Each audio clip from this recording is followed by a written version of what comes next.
Hello friend, कैसे हैं आप सब? उम्मीद करता हूँ बढ़िया होंगे। और ये क्विक एक सेशन है और regarding market, regarding proof of reserve, जिसके बारे में बहुत ज़बरदस्त मार्केट में चर्चा हो रही है। ख़ास तौर से हम यहाँ पे एक बाइनेंस के फंड को लेके भी डिस्कस करेंगे क्या हो रहा है। बीटीसी की प्राइस ऊपर चल रही है, उस फंड के बाद 17,450 के आसपास। इथेरियम जो है वो 1300 के आसपास से। बीएनबी गिरा पड़ा है। ओके, तो सबसे पहले मैं पुष्पेंद्र भाई ये जानना चाहता हूँ कि प्रूफ ऑफ रिजर्व एग्जैक्टली क्या है इन सिंपल लफ्ज़ों के अंदर, और क्यों ये बहुत ज़रूरी है। So basically proof of reserve के बारे में आप भी काफ़ी बार ट्वीट कर चुके हो और भी काफ़ी सारे इन्फ्लुएंसर ट्वीट कर रहे हैं। एडी भाई से लेके बहुत सारे लोग यहाँ पर पूरे इंटरनेशनल इन्फ्लुएंसर यहाँ पर बात कर रहे हैं। तो प्रूफ ऑफ जैसे एफटीएक्स के साथ में क्या हुआ कि उनके पास में रिजर्व नहीं थे और उन्होंने क्या है कि वहाँ पर मार्केट से एक बहुत बड़ी हाई लेवरेज ले रखी थी। उनके पास में फंड नहीं थे और जो यूजर डिपॉजिट कर रहे थे वो जितने भी यूजर ने फंड डिपॉजिट किए थे उस फंड को उन्होंने वहाँ पर यूज कर लिया था।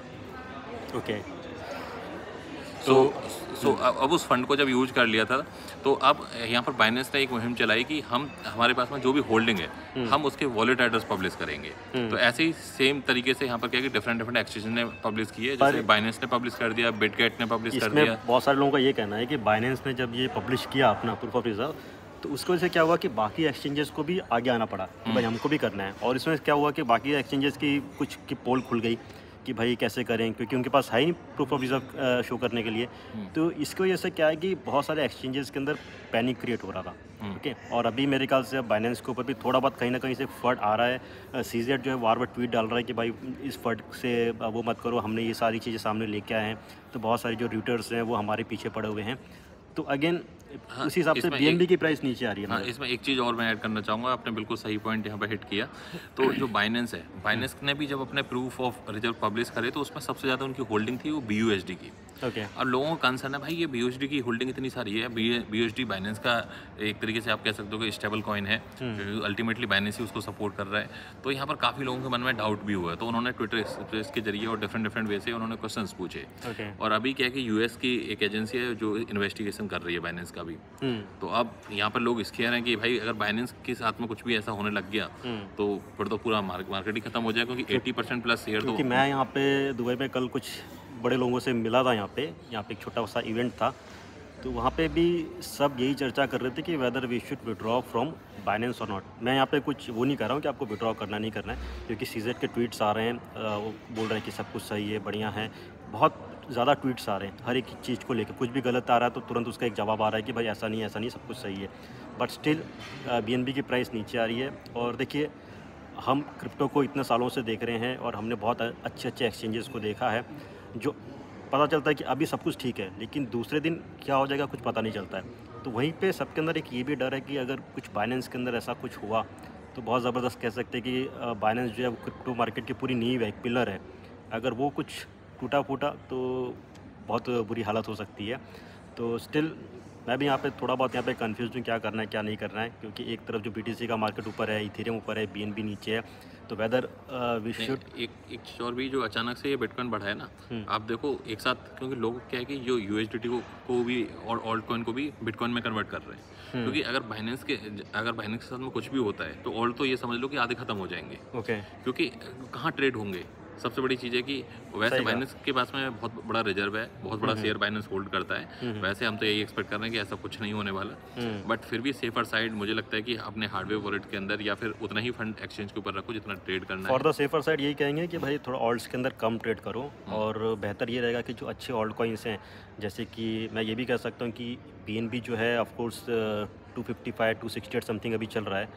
ग्रैब करना है तो कर सकते हैं, क्योंकि जो फंड रहता है वो ज़्यादा दिन तक नहीं रहता है, फिर तुरंत ये वापस से आपको। कई बार आए हैं बाइनेंस के हाँ, साथ में और फंड। क्योंकि अभी बीटीसी 17,450 है और इथेरियम 1300 के आसपास है, तो अगर ये वापस से ऊपर की तरफ पंप लेता है बीएनबी, तो इजीली हम 300 से ऊपर देखेंगे बीएनबी को, तो तुरंत एक अच्छा खासा प्रॉफिट होगा। तो यहाँ पे एक लॉन्ग कर सकते हैं स्मॉल लेवरेज के हिसाब से। ठीक है, अब दूसरी चीज़ तो चलो बाइनेंस की हो गई। मेरे ख्याल से एक बाइनेंस ने प्रूफ ऑफ रिजर्व अपना बताया, उसके साथ हम बिटगेट की बात करते हैं जहाँ पे कॉपी ट्रेडिंग वगैरह करते हैं, उसने भी अपना प्रूफ ऑफ रिजर्व बताया है। और भी एक दो एक्सचेंजेस हैं जिन्होंने बताया। बट इंडिया अगर हम बात करें, बहुत सारे यूज़र्स का ये क्वेश्चन आ रहा है कि यार इंडिया में जो एक्सचेंजेस हैं वो अपना प्रूफ ऑफ रिजर्व क्यों नहीं बता रहे हैं। हमने भी ट्वीट पे बहुत सारे ट्वीट्स डाले हुए हैं, लेकिन किसी का कुछ रिप्लाई नहीं आ रहा है। एक टाइम था जब कुछ भी डालते थे तुरंत रिप्लाई आता था एक्सचेंजेस का कि हाँ सब कुछ ठीक है, सब कुछ ठीक है, ये है वो है। लेकिन अभी कोई भी एक्सचेंज का रिप्लाई नहीं आ रहा, चाहे मैं करूँ, आप करें, एडी भाई करे, संदीप भाई करे, कोई भी करता है, किसी का ट्वीट का रिप्लाई नहीं आता है in regarding proof of reserve. So यहाँ पर CoinDCX ऑलरेडी पब्लिश कर चुका है और WazirX ने अभी 1 महीने का टाइम मांगा है और आई डोंट नो वो 1 महीने के अंदर कैसे पब्लिश करेंगे। और मुझे लगता है कि काफ़ी सारे एक्सचेंज के पास में फंड ही नहीं है। और या फिर ये भी हो सकता है कि जो गवर्नमेंट रेगुलेशंस और बहुत सारी चीज़ों को लेके नहीं डाल रहे हों, लेकिन एटलीस्ट उनको रिप्लाई करना चाहिए, स्टेटमेंट देना चाहिए। हाँ, ये भी हो सकता है कि अगर हमने दिखा दिया, गवर्नमेंट बोले यार ये इतना सारा तुम्हारे पास पड़ा है, लाओ इधर। नहीं, लेकिन इस बारे में कम से कम उनको आगे आना चाहिए और अपनी बात रखनी चाहिए। अभी क्या हो रहा है कि बिल्कुल साइलेंट है, कुछ भी नहीं बोल रहे कि हाँ हम पब्लिश करेंगे, नहीं करेंगे। और आप देखो, एक टाइम था कि हम एक ट्वीट करते थे, 4 बार रिप्लाई आते थे, इनफैक्ट उनके CEO के रिप्लाई आते थे। लेकिन आज बिल्कुल एक तरीके से जब इस तरह से एक्सचेंज साइलेंट हो जाते हैं तो थोड़ा सा क्या डाउट जरूर बनता है और शायद कम्युनिटी भी इसलिए काफ़ी पैनिक के अंदर है। एक्सचेंज को क्या है, देखिए यूज़र्स को थोड़ा सा सपोर्ट दिखाना चाहिए। अभी एक्सचेंज जितने भी खड़े हैं इंडिया के अंदर, that is because of all users. Yes, ठीक है, यूज़र्स आते हैं, वो रजिस्ट्रेशन करते हैं और उसके बदौलत ही जब एक ख़राब वक्त चलता है किसी भी एक्सचेंज का तो कम्युनिटी सामने आती है, खड़ी होती है, उसको वापस लाती है ऊपर। लेकिन जब कुछ ऐसी चीज़ें होती हैं, कम्युनिटी पूछती है। क्यों पूछती है? क्योंकि भाई हमारा पैसा लगा है तो हमारा हक बनता है कि हम पूछें कि वो कितना सेफ़ है। तो आपका भी फ़र्ज़ बनता है कि आप वो सारी चीज़ें बताएं, बट नहीं बता रहे हैं। ओके, तो ये मेरे ख्याल से थोड़ी सी एक ख़राब चीज़ है और इसको देख के मैं यही कहूँगा सिंपल लफ्ज़ों में कि भाई देखिए, सीधी बात है, आप प्रूफ ऑफ रिज़र्व नहीं बता रहे हैं तो मैं अपना फ़ंड क्यों अनसेफ रखूँ आपके उस पर? बेटर है मैं वहाँ से एग्ज़िट कर लूँ। और जो एक्सचेंज है, फॉर एग्जांपल बाइनेंस है, बिटगेट है, और भी कोई एक्सचेंजेस हैं, अच्छे एक्सचेंजेस हैं जो बता रहे हैं कि आपका फ़ंड सेफ़ है, जो मैट्रिक्स बता रहे हैं वो, तो हम वहाँ पे क्यों ना रखें या अपने हार्डवेयर और वॉलेट पे मैंने रख तो लें। एक्चुअली क्या है ना, जो एक्सचेंज अभी पब्लिश नहीं कर रहे, मैंने उन पर ट्रेड करना ही छोड़ दिया। अभी मैं बाइनेंस के ऊपर ट्रेड कर रहा हूँ, बिटगेट के ऊपर ट्रेड कर रहा हूँ। और जो एक्सचेंज अभी तक जो अब जैसे आगे पब्लिश करेंगे, भले ही मैं सोच सकता हूँ वहाँ मूव करने के लिए, बट जब तक मैं यहाँ पर सेफर साइड नहीं करूँगा, जब तक वो पब्लिश नहीं कर देते। क्योंकि देखो, अगर आपके पास में है तो पब्लिश करने में क्या दिक्कत है। अगर चलो हम इंडियन अथॉरिटी की भी बात करते हैं तो CoinDCX ने भी तो पब्लिश किया है। WazirX भी तो कह रहा है 1 महीने बाद पब्लिश करेंगे। तो दिक्कत क्या है कि उन्हीं एक्सचेंज को आनी है भाई। दिक्कत अगर कुछ भी दिक्कत होती तो शायद CoinDCX भी नहीं करता, WazirX भी नहीं बोलता करने के लिए। WazirX तो मुझे ये नहीं पता चल रहा था कि उसका मेन करता धरता कौन है। मुझे भी नहीं पता, तो इसलिए कल मैं को जब बोलेगा वो कि बाइनेंस हमारा प्रूफ ऑफ रिजर्व बताएगा, बाइनेंस बोलेगा ये, तो WazirX का तो छोड़ ही दो, उससे तो अब कुछ उम्मीद रखना ही बेकार है। बट हाँ, इंडिया की बात करते हैं तो मेरे ख्याल से CoinDCX एक अच्छा कर रहा है। ओके, और उन्होंने कहा है कि इन कमिंग मंथ या कुछ दिनों के अंदर वो लोग बताएंगे प्रूफ ऑफ रिजर्व क्या है, किस हिसाब से है।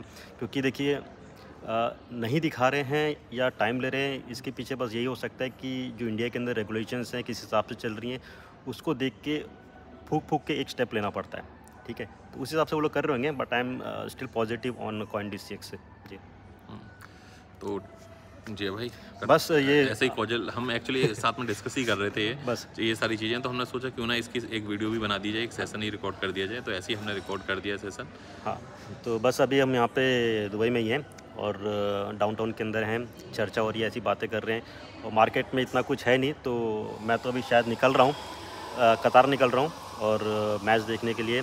कौन सा? अर्जेंटीना और क्रोएशिया का मैच है, तो वो देखने जा रहा हूँ और थोड़ा सा माइंड फ्रेश हो जाएगा और उसके बाद से जो भी कुछ मार्केट का होगा अपडेट करेंगे। और दूसरी चीज़, यहाँ पे कॉपी ट्रेडिंग के लिए मैं यही कहना चाहता हूँ सबको कि कॉपी ट्रेडिंग अगर आप कर रहे हैं तो उसमें सेटिंग्स दी गई हैं, उसमें लेवरेज वगैरह सेट करो, लालच बिल्कुल मत करो। कॉपी ट्रेडिंग के अंदर आपको बाकी कॉपियर्स दिखते हैं कि 1500 1600 ये सब परसेंटेज दिखते हैं, वो बात 50x के ऊपर रहता है, वो बहुत रिस्की रहता है। तो हम उस हिसाब से नहीं कर रहे हैं, हम मार्केट को देख के जो ट्रेड बनता है उस हिसाब से करेंगे। ठीक है, तो हमारा जो टारगेट रहता है महीने का 20-25% ऑन ROE रहता है। और उसके साथ यही कहेंगे कि कभी कभी मार्केट में कुछ ऐसी चीज़ें होती हैं जिससे थोड़ा सा लॉस होता है। हम ये नहीं कहेंगे कि भाई लॉस नहीं होता, ऑफ कोर्स लॉस होता है। ठीक है, मुझे भी 4-5 ट्रेड के अंदर लॉस हुआ है, माइनस में गया है, कभी एक ट्रेड में 20% का लॉस हुआ है। ऑफ कोर्स नेक्स्ट ट्रेड के अंदर हमने 27 से 30% करके उसको रिकवर कर दिया है। ठीक है, तो आपको मैं ये कहूँगा कि आप जब सेटिंग्स करते हो तो आप 5x से ऊपर मत जाइए। दूसरी चीज़, आप अपना SL बना के रखिए। आपके पास जो फंड है, आप ये देखिए कि अगर हाँ फ़लाना हमने ट्रेड यहाँ पे कॉपी किया है, वो ट्रेड अगर 5-6% अगर नीचे आता है तो उतना मुझे लॉस बेयर करना है। ठीक है, नो मैटर्स कि मैं यहाँ पे 20% का लॉस झेल रहा हूँ, आप 5% में सेफ रहोगे। तो ये सारी चीज़ें करनी बहुत ज़रूरी है। ठीक है। तो आगे हम बताएंगे और भी डिटेल के अंदर। स्टिल कहेंगे कि मार्केट बीएनबी को छोड़ के थोड़ा सा मार्केट ठीक ठाक लग रहा है, बट अगेन मार्केट काफ़ी अनसर्टेन है। कोई भी न्यूज़ को लेके इंपॉर्टेंट चीज़ें कुछ नीचे हो जाती हैं, कॉइन्स कुछ ऊपर हो जाता है। तो स्टिल मैं यही कहूँगा कि थोड़ा सा इंतज़ार कर लो, और हाँ, बाय करना है तो आप बीएनबी बाय कर सकते हैं जी। फाइनल वर्ड्स आपके। बिल्कुल, और मेरे हिसाब से क्या है कि अभी तो थोड़ी सी मार्केट कुछ दिन वॉलेटाइल रहेगी, क्योंकि एफटीएक्स का भी आज सैम को अरेस्ट कर लिया गया है, और भी वहाँ से क्या न्यूज़ निकल के आती हैं, कहाँ तक उसके तार जुड़े हुए हैं, ये भी निकल के आएगा। क्योंकि ऐसा भी हो सकता है कि बहुत सारी चीज़ें हम अभी ब्लाइंडली ट्रस्ट कर रहे हैं, और जैसे बाइनेंस की चीज़ें निकल के आ रही हैं, तो और भी कुछ मार्केट के अंदर हमें नेगेटिव चीज़ें देखने को मिलें। बट मार्केट ने अभी तक को पॉजिटिव रिएक्शन दिए, बट काफ़ी सारी चीज़ें देखो न्यूज़ के ऊपर डिपेंड करती हैं। अब शाम वहाँ पर क्या बोलता है, क्या सारी चीज़ें होती हैं, अभी तक तो सैम ने साम दाम दंड सब कर दिया है। तो हाँ बिल्कुल, तो अब उसके हिसाब से थोड़ा सा मार्केट का हमें वेट करना पड़ेगा। चलिए, इसको हम यहाँ पे वाइंड अप करते हैं। 10 मिनट से ऊपर हो चुके हैं, और उसके बाद कुछ और इंपॉर्टेंट अपडेट्स होंगे तो आप लोगों के साथ हम लोग शेयर करेंगे। Till then take care, have a great day. Bye bye.